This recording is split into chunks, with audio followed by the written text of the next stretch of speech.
sukira lamuso tó tahani káfíìrì kutubi sáwọn tẹlẹ àkàdá àbíwá.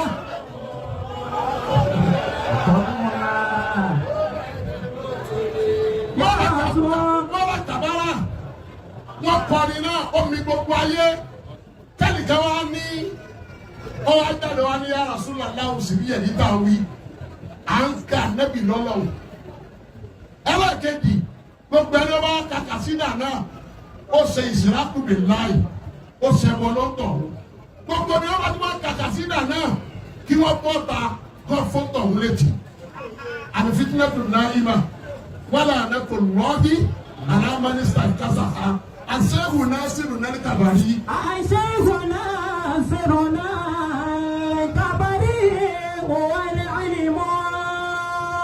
mọ̀ọ́lá ṣẹ́hù náà sínú kábàárà àwọn gẹ́gẹ́ ni mà. yẹ́bù ni rijalu alal ihsani bi ilmi.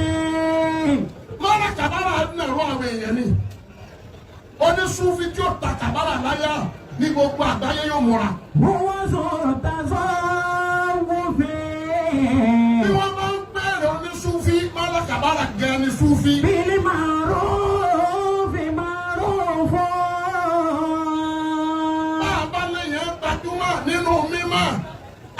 Ọ̀gá ni mọ́lá kàbárà. Fàwọn àtẹ̀jíyọ lẹ́bí ìgbọ́nlé kọ́ lè sọ lílé mi. Àfáàní kàbárà tí gbogbo àgbáyé gbọ́ bá dé àwùjọ tí wọ́n lọ kọ́nfẹ́rẹ́nsì tí gbogbo àwọn èèyàn ń sọ̀rọ̀ bí mọ́lá kàbárà bá gbọ́rọ̀ àwọn ọmọ alábáwò tó máa fi wọ́n ṣèrànwọ́ ni. Àdáhùn lábúyà sálọ fi ìgbàlá dùn mí. Gbogbo àwọn tó bá mọ́lá kàbárà sọ̀ká wọn ò yẹ wọn òkò tí wọ́n ṣàbámà láyé lónìí. Ní àná bàgìdọ̀ bàrọ̀dà ti bí ṣàtàmì. Nígbà tí wọ́n ti kẹ̀yìn sí kàbárà báyìí làpárí kan ti dágbére fáwọn náà. Wọ́n ní àlàbí dárì. Mọ̀nà àbọ̀ fi dárì yìí. Yàwé màgá níwọ̀n o. Ẹni ìfọ̀bọ̀ yóò lè mọ yẹrẹ o. Ẹni yòówù tó bá sọ̀kalẹ̀ sílé kàbárà. Yàwé màgá níwọ̀n o. Ọmọ ìgbẹ́rọ̀ ọkùnrin kọjá ká máa lu bàbírí lásán. Wàyà ní bẹ́gì líbi kàmá ní nígbà lébé nàmi. Gbogbo kéèyàn fi gbé lóko délé.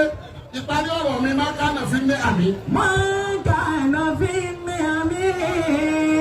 Gbogbo yìí tó lọ́n bá ṣàánú yín nínú ayé. Àmì ó sínú àwọn olóbìnrin. Gbogbo tó lọ́n fún yẹn fi ṣe dáadáa o. Wà kọ́ lọ.